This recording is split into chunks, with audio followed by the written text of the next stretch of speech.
Bueno, en esta ocasión vamos a hablar sobre los damnificados del sismo del 19 de septiembre pasado. Ahora se acaban de cumplir 3 meses de los hechos de ese 19 de septiembre. Que bueno, que ahorita ya prácticamente no es agenda, ¿no?, para los medios, no está en el centro de atención mediático y para muchos pues, pareciera que ya pasó de moda, ¿no? Pero las afectaciones y los efectos del sismo siguen vigentes, siguen siendo graves. Hay miles de personas que han sido afectadas. En esta ocasión nos acompañan dos grandes amigos, al mismo tiempo dos afectados quienes son damnificados por lo que ya mencionamos. Bueno, los presento, es Roberto Bermúdez, Juan Pablo Guerrero, que bueno, nos van a hablar sobre lo que está pasando, sobre las organizaciones que están en este momento involucradas con sus demandas, y que bueno, el gobierno de la Ciudad de México y el gobierno federal tienen que resolver y atender, ¿no? Pero atender de verdad, o sea, en serio, porque no nada más es cuestión de dar unos préstamos ahí para medio paliar, digamos, ¿no?, para salvar la elección del 18 y ya, ¿no? Pues ya, eso pasó en el 85, ¿eh? Hay gente que todavía sigue esperando vivienda después de 30 años. Entonces, pues, nos interesa escuchar cómo está la situación, qué es lo que les tocó vivir, y para que la gente tenga conciencia de lo que está pasando todavía, ¿no? Juan Pablo. Muchas gracias, Octavio, gracias al auditorio, a todos que nos ven. Pues sí, quizá el tema haya desaparecido un poco de los medios de comunicación, pero la emergencia sigue vigente en muchas zonas de la Ciudad de México y del país, porque no olvidemos también que Chiapas, Morelos, Oaxaca y Puebla son entidades que también fueron afectadas por los sismos del 7, del 19 y del 23 de septiembre. Pues sí, la emergencia continúa desde el 19 de septiembre del 2017, después de las 13-14 horas. Gran parte de la población de la Ciudad de México pasó de ser habitantes de esta capital a damnificados de esta ciudad. Es algo que se ve a simple vista, pues, en los traslados que cotidianamente hacemos hacia nuestros trabajos o nuestros hogares. No hay altas probabilidades de que nos encontremos con un edificio, una casa, una escuela o cualquier otro tipo de obra colapsado. Y pues desgraciadamente también la respuesta de las autoridades federales de la Ciudad de México pues no responden a un proceso digno de reconstrucción. Es algo muy grave lo que eso nos ha llevado a organizarnos. En primer lugar, organizarnos para enfrentar las tareas propias del rescate y de la emergencia, porque a pesar de que sí se contó con la presencia en las primeras horas del sismo de elementos de la Marina, del Ejército, de la Policía Federal, de la Policía de la Ciudad de México, sí se contó, pero la verdad fue gracias a la sociedad civil, a los cuerpos de rescate nacionales e internacionales, que se pudo lograr el rescate de muchos de nuestros vecinos. En el caso particular del multifamiliar Tlalpan, colapsó el edificio 1C, fallecieron 15 personas, fallecieron 9 personas y se rescataron a 18 personas. Intervinieron cuerpos de rescate hondureños, israelíes, japoneses. Sí, se rescató a bastantes personas, ¿no? Sí. Y lo que sí es que... Pues yo tengo entendido que tu edificio estaba exactamente atrás. Se colapsó, ¿no? Lo que pasa es que están todos juntos. Sí está mi edificio, digamos que el que colapsó está atrás, está casi en medio. Son 10 edificios compuestos por 500 departamentos, son 500 familias. Voy a dar un dato. Como damnificados hemos emprendido un esfuerzo de sistematización de información, estamos haciendo un censo independiente.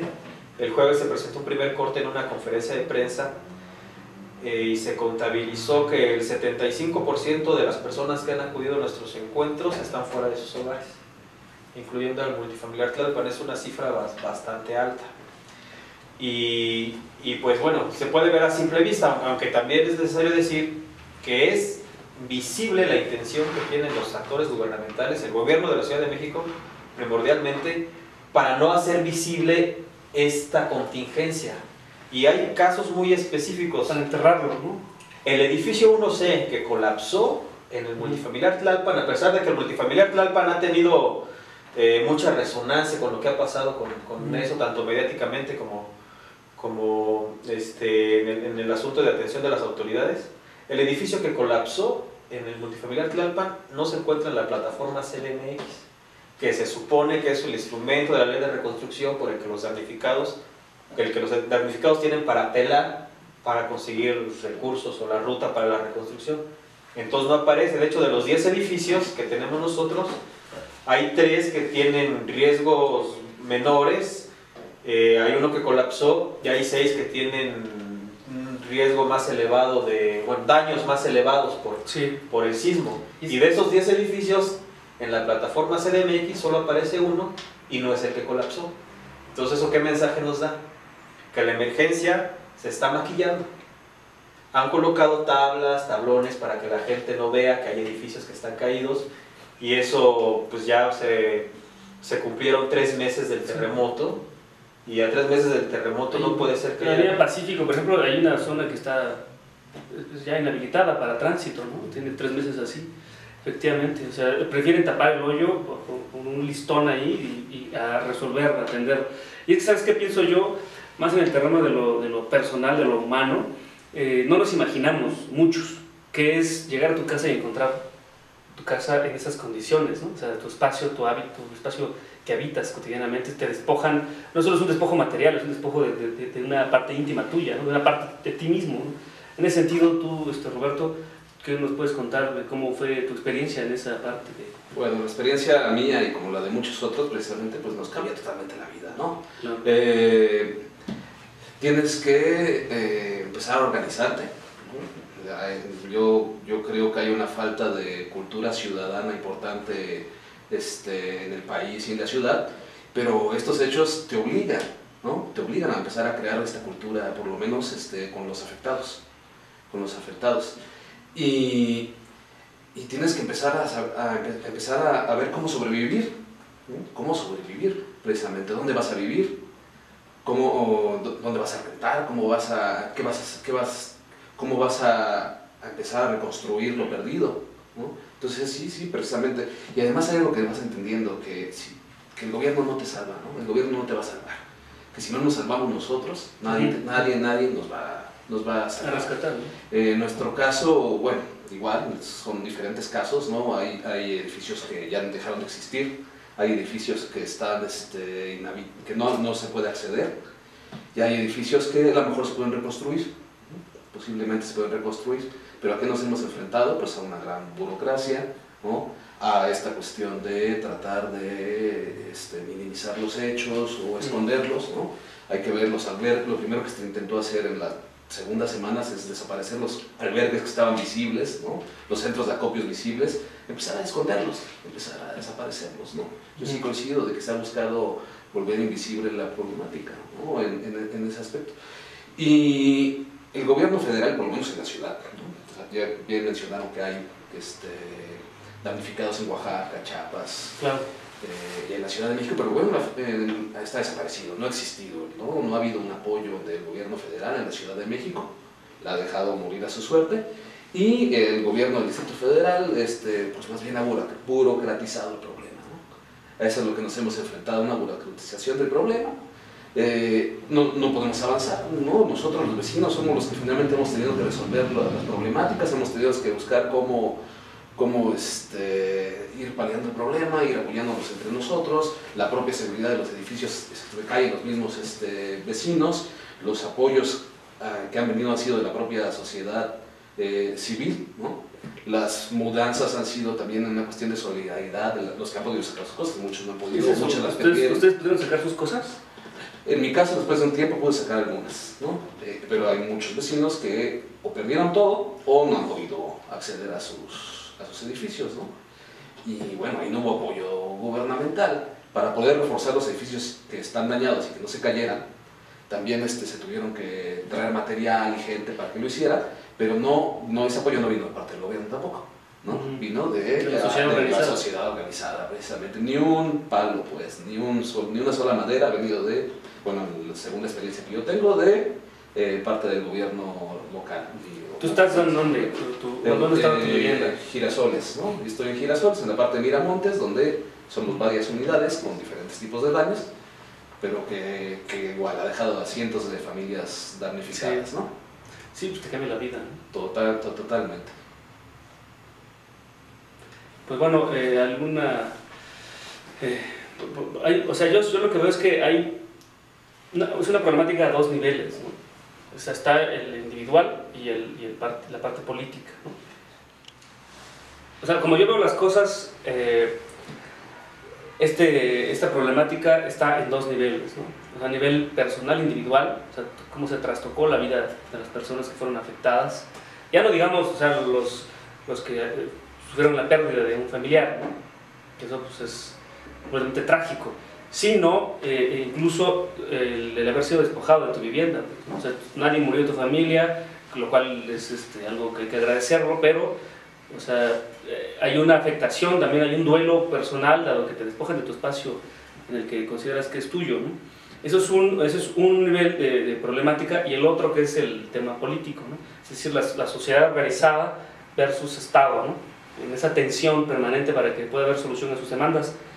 Sobre eso, pues, sí nos gustaría que pudieran ustedes comentar, ¿no? O sea, cómo se trastocó la vida, y lo que impacta, ¿no? Eso en la vida de alguien, ¿no?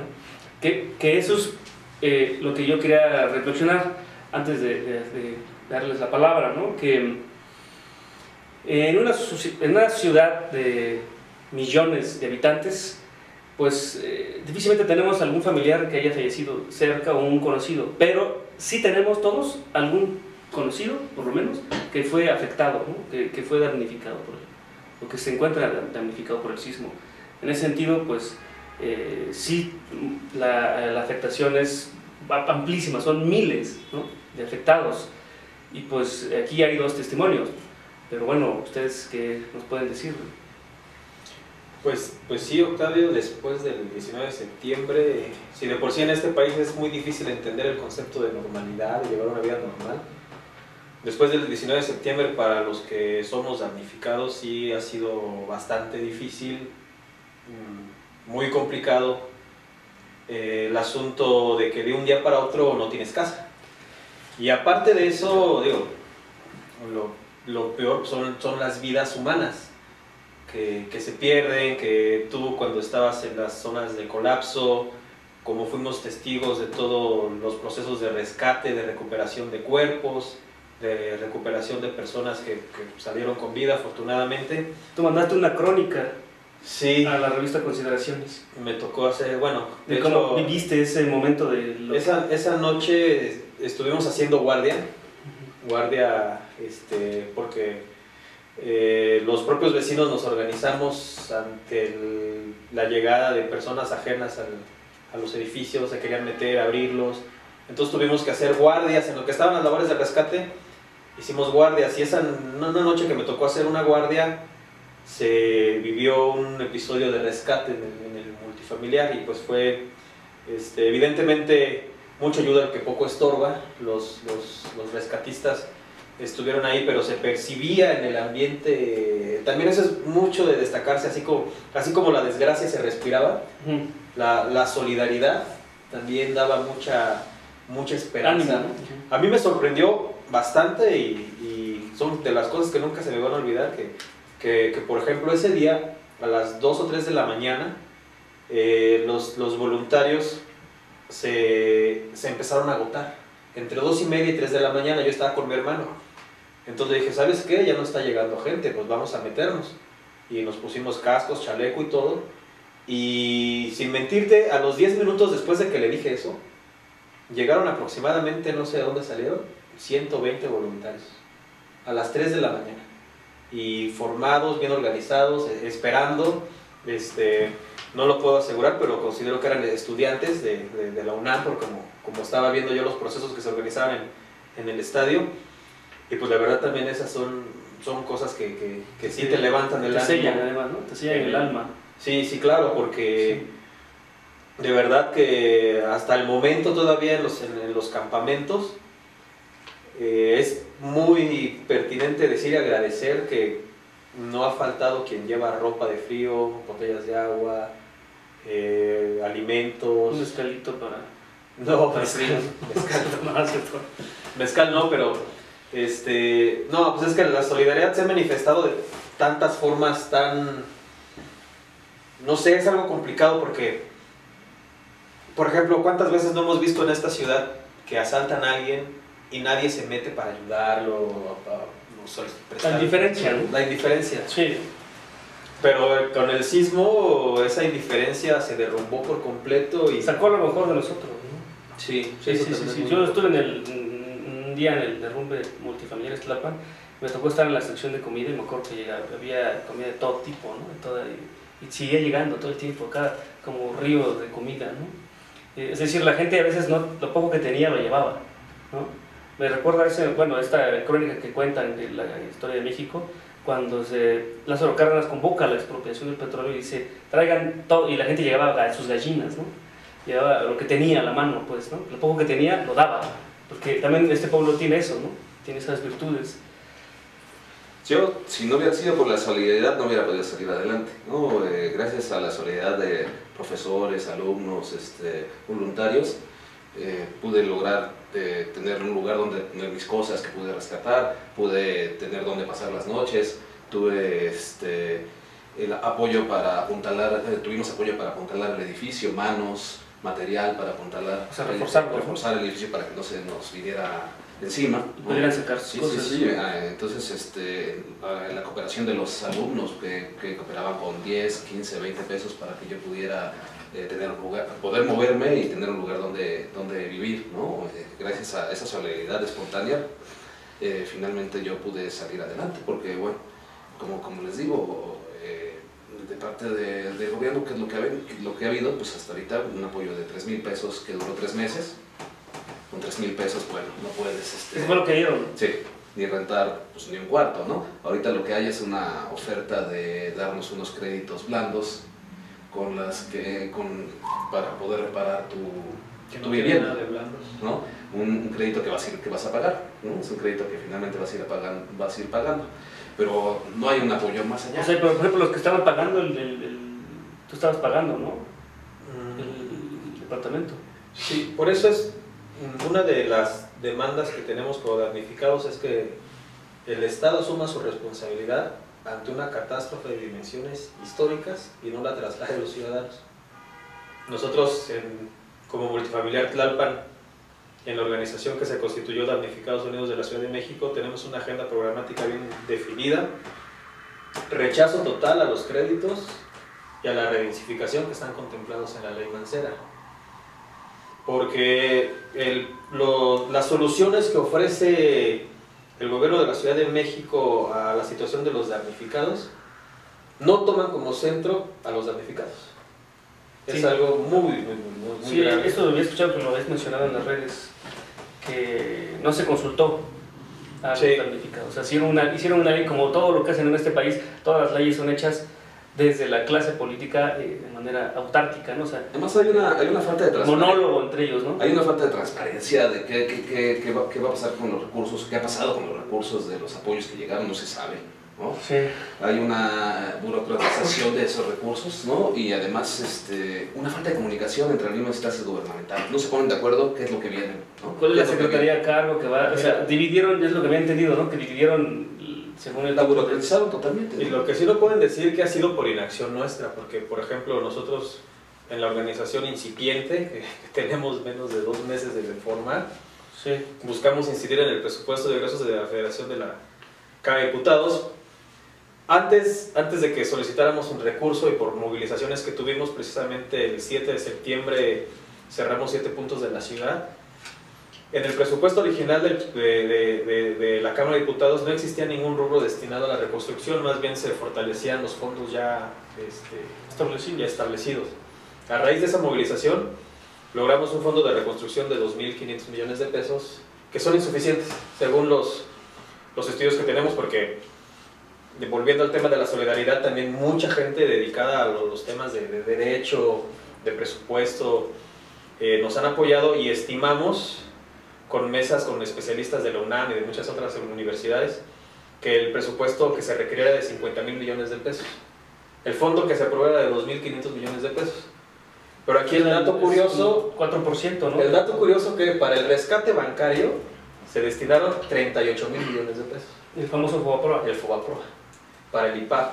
Entonces, bueno, eso que nos dice que los diputados están más interesados en rescatar bancos. Sí, aquí siempre han rescatado a los banqueros, ¿no? Pero por ejemplo las universidades públicas están en crisis, o sea, todo está mal, pero no le meten el dinero a donde tienen que destinarlo, más que para las campañas y para los banqueros, ¿no? Con la ley de reconstrucción también fuimos a solicitar derecho de audiencia con las comisiones dictaminadoras de la Asamblea Legislativa del Distrito Federal y no nos lo dieron y aprobaron la ley en un proceso fast track totalmente amañado. Pues y esa ley de seguridad es igualito. Y esa ley tampoco, ni siquiera en su marco conceptual, tiene contempla el concepto de damnificado. No existe para ellos eso. Para el Estado no existen damnificados. Eso es lo que nos están diciendo, ¿no? Total. O sea, ellos solo hubo derrumbes, atención inmediata y después desapareció el tema. Así es. No hay problemática para ellos. Solo hay una agenda electoral que van a tratar de resolver en el 2018. Y estamos por eso es una lucha. Es importante que se sigan organizando. Esta lucha del Lo que sismo, ustedes están haciendo es muy importante. Esta lucha del sismo es una lucha contra el olvido. Así es. Eso Eso finalmente es lo importante, ¿no? La organización que ha surgido, ¿no? La organización que ha surgido entre vecinos, entre colonias, entre grupos de damnificados, ¿no? Nos hemos tenido que ir enlazando los damnificados de Coyoacán con los de Tlalpan. Tendrían que estar haciendo esos contactos también ustedes. Están haciendo, ¿no? Girasoles están con damnificados. Claro, sí, están ahora que ya se conocieron. Aunque sí llamar la atención que en un inicio hubo un gran apoyo de la sociedad civil masiva. Y claro. eso bajó. Pero ahora están solos. Eso es lo terrible, tema, es lo ¿no? terrible, que fue muy bueno, muy espontáneo, sí. Pero sí fue como una selfie finalmente, ¿no? Fue de un momento y después se ha ido reduciendo dramáticamente, ¿no? Sí. Lo que tú decías, no es un tema en boga y debería serlo. Sí, por lo menos tratar de tener salidas al problema, ¿no? Y que realmente se resuelva. Les digo, el 85 sigue habiendo damnificados, es impresionante lo que pasa, ¿no? Y pues bueno, tratando de ir cerrando, ¿ustedes qué podrían concluir sobre la experiencia personal, pero también la parte de relación política, ¿no? Y bueno, pues me quedo con esta frase que tú denuncias, que es una lucha, es una resistencia contra el olvido, ¿no? Pero esta frase también dice demasiadas cosas, o sea, es decir, contra el olvido, ¿qué significa? Pues no me refiero a la memoria colectiva, que está muy clara, sino que los damnificados finalmente tienen demandas, ¿no? Como ya lo dijo Roberto, las demandas van desde la reconstrucción, el reforzamiento, la demolición y la reubicación de la vivienda. Pero tú decías también en el corte, ¿no?, que lo que se trata es finalmente una solución digna de vivienda, ¿no? Que no sea nada más el paliativo mediático y el electorero de les doy esos 3,000 pesos y con eso vayan a resolver su vida, ¿no? O sea, eso es como hasta un insulto, ¿no? Hay algo muy importante que decir en el contexto de lo que mencionas, Octavio, y por qué es la lucha contra el olvido. No se trata de edificios o de casas o de viviendas o de bultos de cemento, se trata de personas. De personas. Por ejemplo, como en Girasoles, en muchos otros predios, en Damnificados Unidos se han conglomerado a hacer más de 100 predios dañados en la Ciudad de México. Y hay una población importantísima de adultos mayores.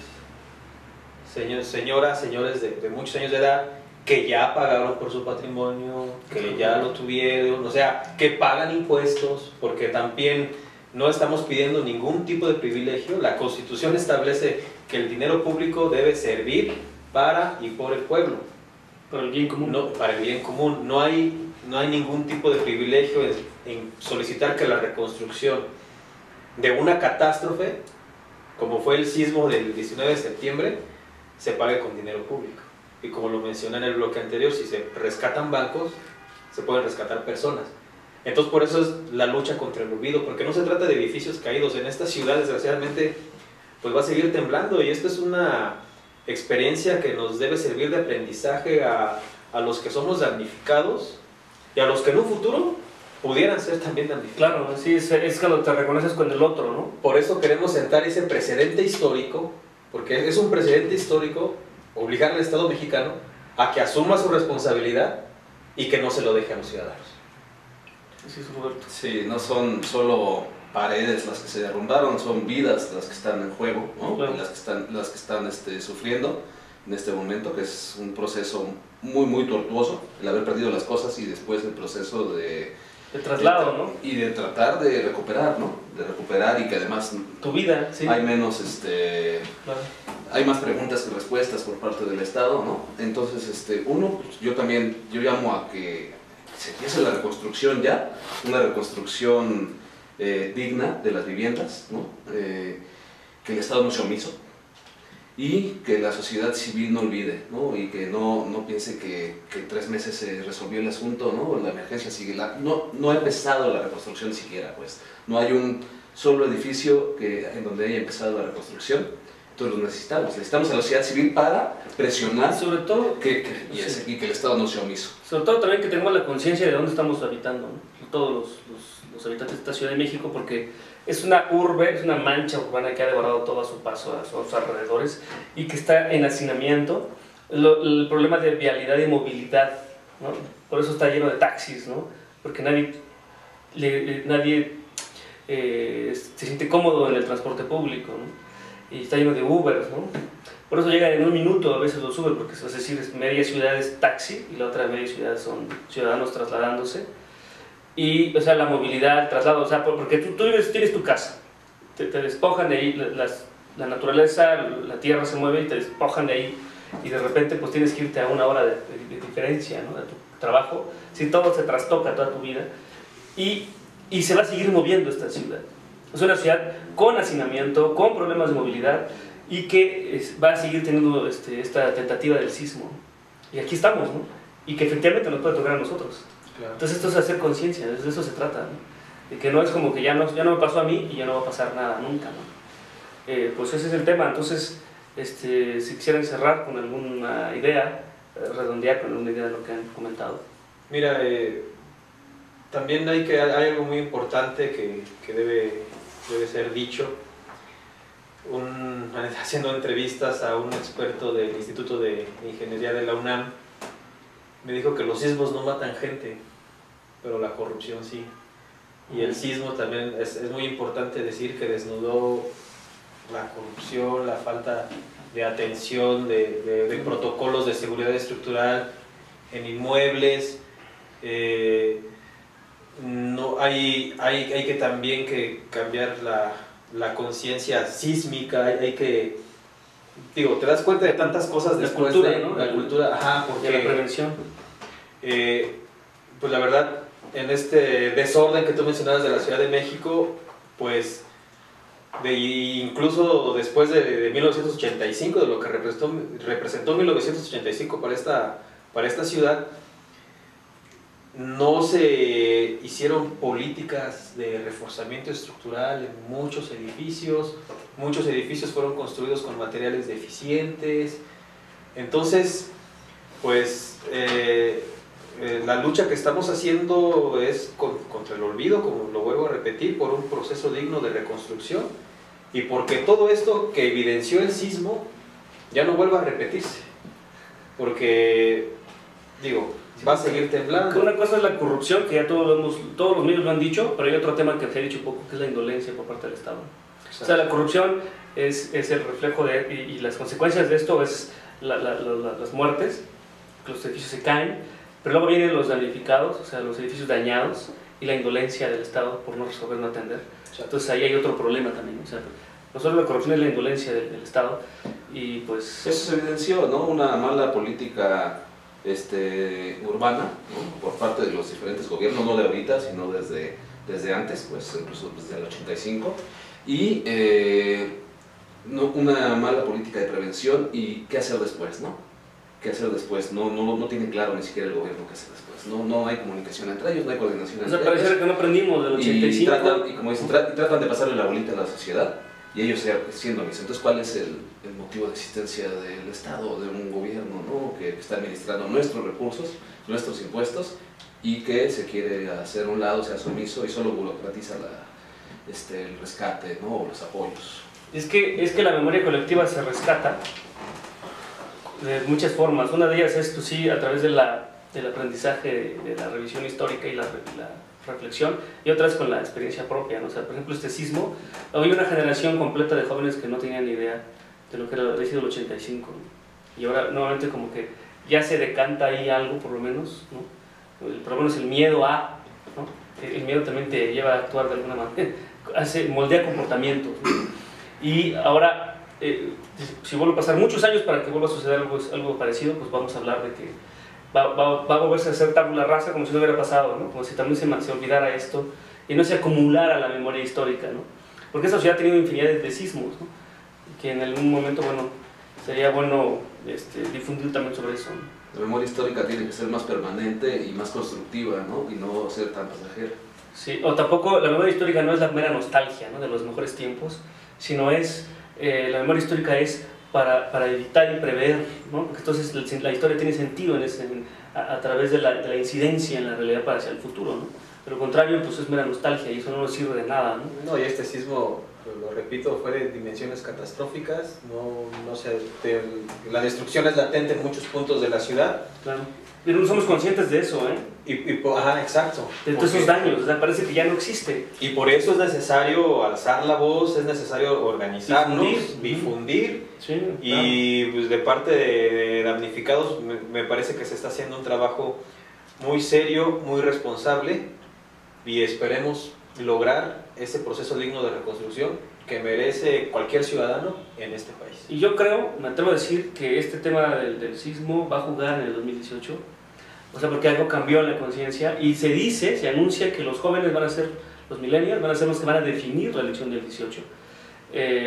Pero bueno, definen para dónde, ¿no?